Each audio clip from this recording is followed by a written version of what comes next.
بانکە ئەهلیەکان لە پرۆژەی هەژماری من کە لەلایەن حکوومەتی کاربڕێکەری هەرێمەوە بانگەشەی بۆ دەکرێت قازانجێکی خەیاڵی دەکەن.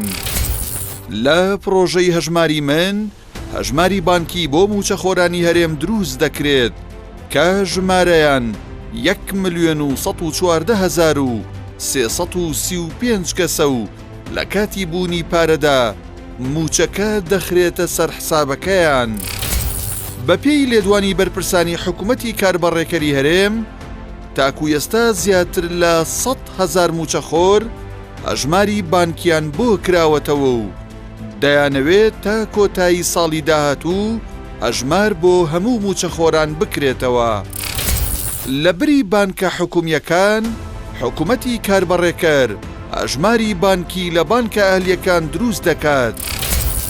ئەمەش لە چوارچێوەی ئەو سیاسەتەی دەسەڵاتدارانی هەرێم دێت کە زۆرینەی کەرتەکانیان ڕادەستی کۆمپانیاکانی خۆیان کردووە.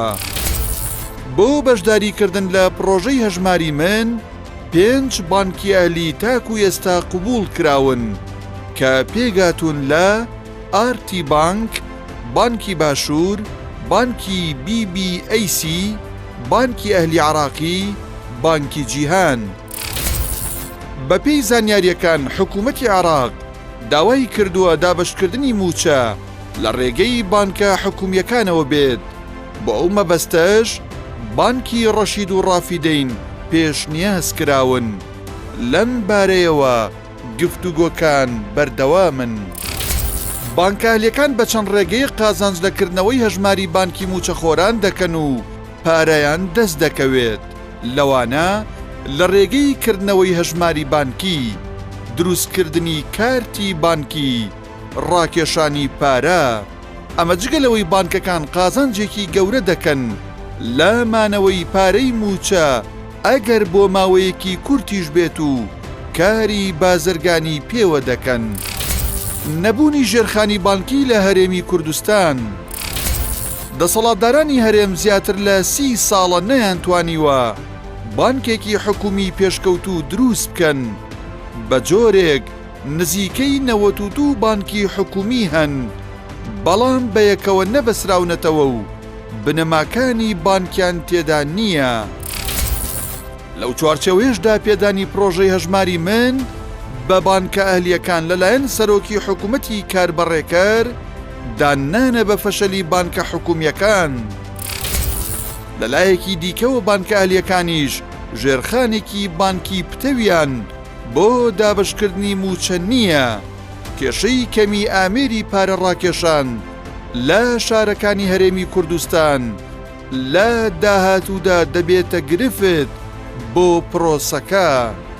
بەو پێیەی موچەخۆرانی هەرێم متمانەیان بە بانک نییە و لەگەڵ هاتنی موچە تەواوی پارەکەیان بە کاش ڕادەکێشن.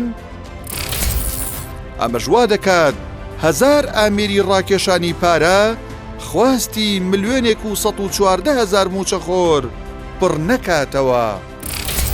هەژماری بانکی لە یاسای چاکسازیدا.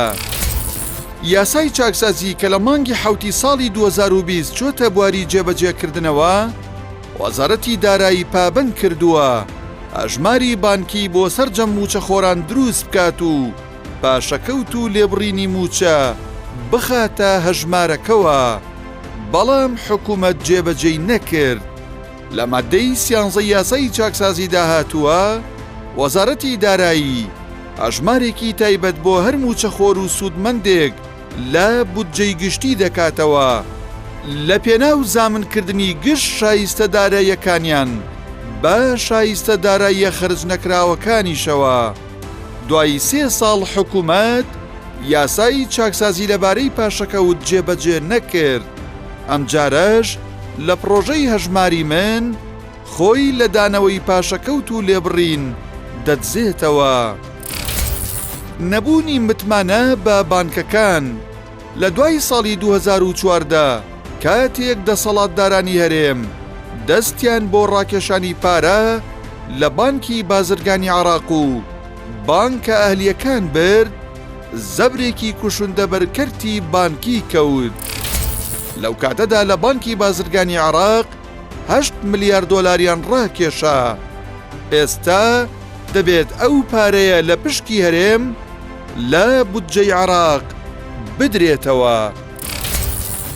نەبوونی متمانە بە بانکەکان وا دەکات موچەخۆران موچەیان بە یەکجار ڕابکێشن. ئەمەش پێویستی بە پارەیەکی زۆری کاش هەیە. هەژماری من چارەسەری کێشەی موچە ناکات.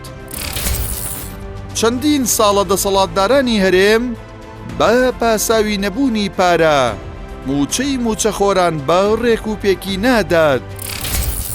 ئەگەر هەژماری بانکی بۆ هەموو موچەخۆرانیش دروست بکرێت و پارە نەخرێتە سەری، هیچ لە دۆخەکە ناگۆڕێت و کێشەی موچە بەردەوام دەبێت.